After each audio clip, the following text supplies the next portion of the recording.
Egunon, bueno, aurten 2020a sekula besto gaztuko, izen da urte, COVID-aren urtea izen da, espero dugu, ia Sanjuana gelditu ziren bertan bera, Santa Mas eguna bertan bera gelditu da, eta espero dugu urtean bukarean, da datorren urterako begira,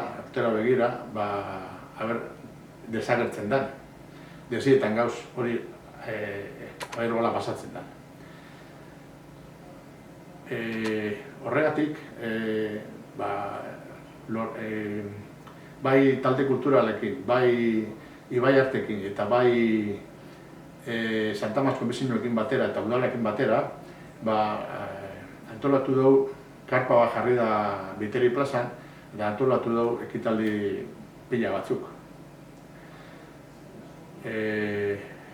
Batzuk, egin dira, beste batzuk egingo dira, eta hemetik aurrera,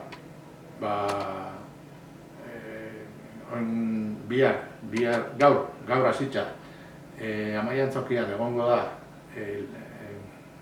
gai liriko bat, ekitaldi liriko bat, eta zapatuen egongo da Baserritarren feria hirugarren zapatua danez, baita egongo da artisauen, karpa barruan artisauen erakusketa bat, egongo da baita San Frantziskon arrasate musikaleko konzerto bat, Amaiantzokian, larun batean, arratzaldean egongo da baita bertso saioa, Amaiantzokian, eta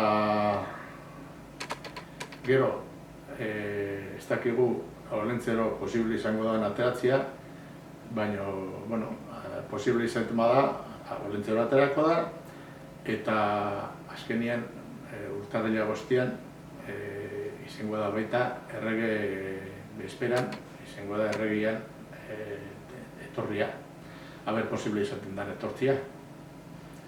Hori izango da gutxi gora bera ekitaldiak gertatuta daukagunak. Gero karpan hainbat eta hainbat ekitaldi egingo dira. Eta, jentiak bintzat ondo pasatu dain.